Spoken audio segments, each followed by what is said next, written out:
Hi Haimanti, I'm Ayan, 10. I read a lot of books. Everyone reads a lot of books in my house, except my papa. I feel so lucky to interview you. You teach children and also write for children. You are a god. How do you do that? I've been wondering.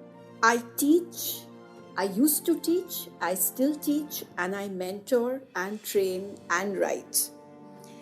It's not extraordinary. You don't have to call me a god, and it is very easy. You know why? Because if you love doing something, then you automatically like doing it.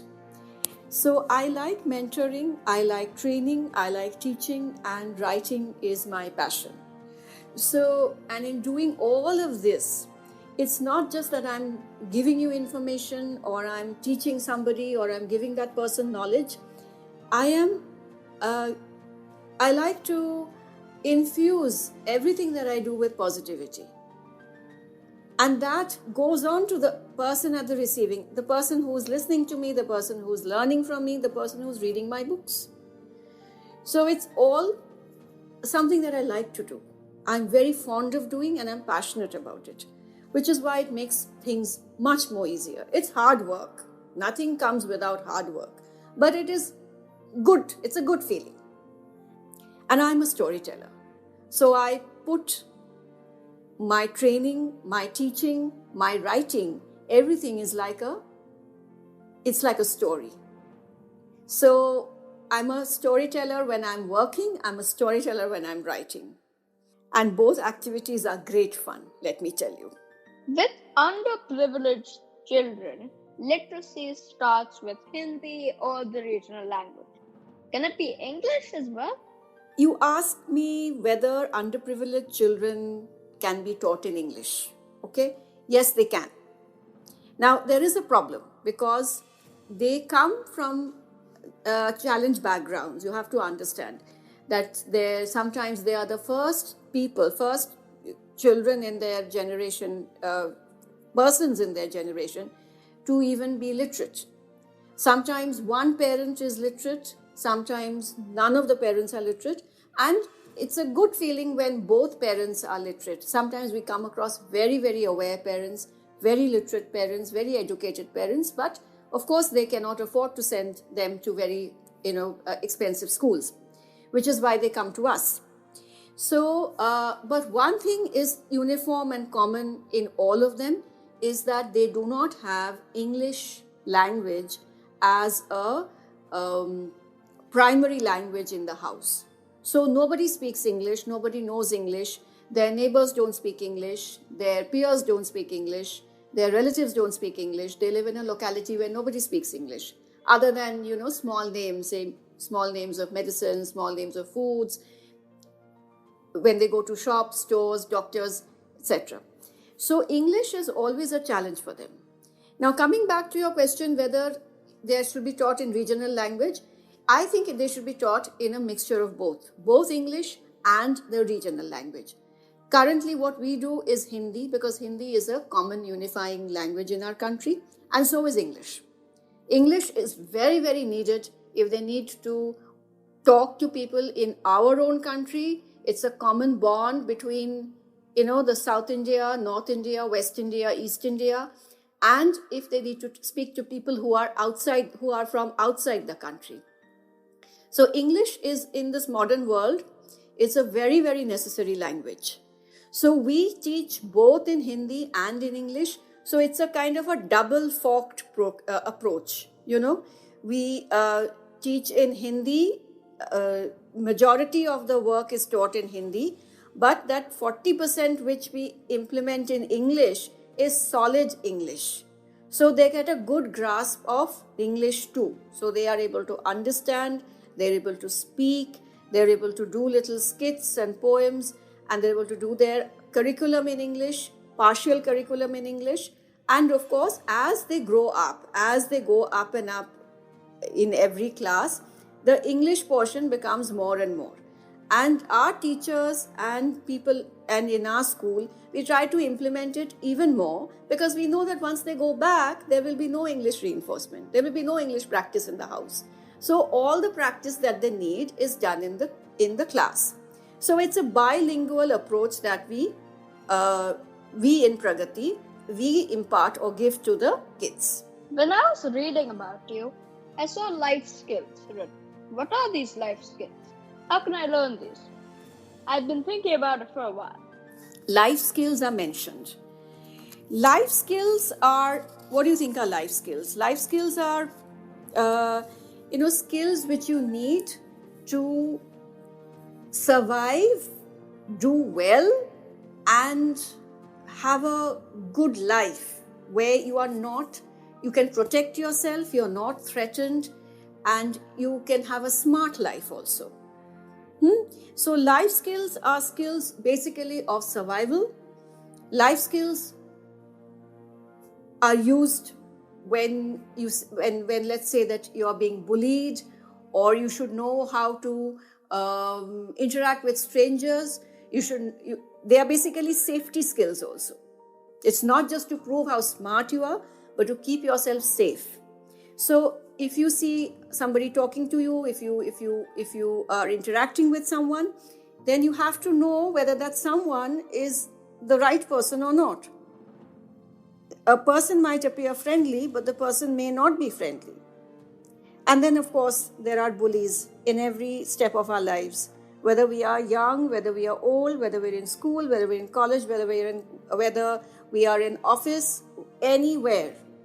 Bullying is a very common human trait. It's not an attractive one at all, and bullies should be put down immediately. So these are the life skills, And of course, my stories are all about life skills. They are good fun. They are fun, magic, adventure. But somewhere when you read them, you realize that you're learning a certain life skills. So in Magical Forest and in Red Fire, Blue Smoke, in Man's Best Friend, in A Misadventure, you learn how to, differentiate between a person who's really a well-wisher or not. Even in Red Fire, Blue Smoke, in Rockstar, you actually realize, the elephant Jamir realizes who are his real friends, who are his true well-wishers, and who are just flattering him and using him. In Man's Best Friend, in Magical Forest, Doogie is bullied, and he is really upset after being bullied. And then he stands up to his bullies and he wins over. He shows the bullies that who is the really strong person, who is the winner in the end. It is not the bullies. They are not the winners. It's little Doogie the dog who is the winner. So in all these stories, whether you are talking about a little girl who's fighting the tides, a little or a little nightingale, or an elephant, or a rhinoceros, it is always they are learning something on the way, and as the story unfolds, you learn these life skills. And how do you learn how do you absorb life skills? Read and look around you. That's the best thing to do. I'm not telling you to read only my stories. You can read anything.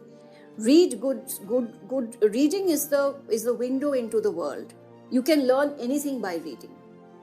And not just reading, understanding, absorbing in the right manner.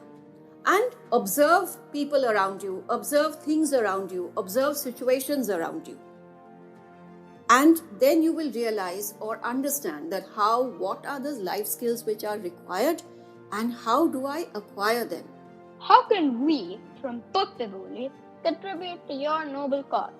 You can look up the website on Pragati NGO, and there are numerous places where you can contribute to. You can offer your skills, you can offer your volunteering skills.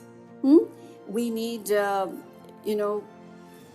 stationery, books, contribution for a child. You can sponsor a child. So there are many ways in which you can help out the organization where I am working.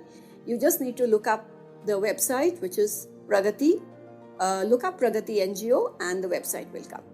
Tell me about the books you've written, Red Fire, Blue Smoke and Magical Forest.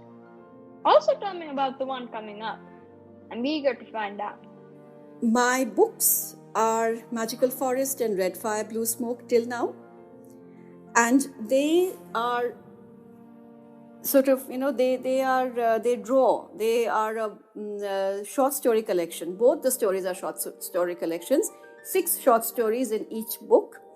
And all these short stories, they draw on the wealth of Indian folk tales. On Indian folk tales, tales from the forest, tales of animals, of birds, and very adventurous little children. And through these little tales, which are like not urban, they are like modern folk tales, modern retelling of folk tales. You learn about adventures, you learn about magic, you learn a lot about the environment, because I'm passionate about the environment.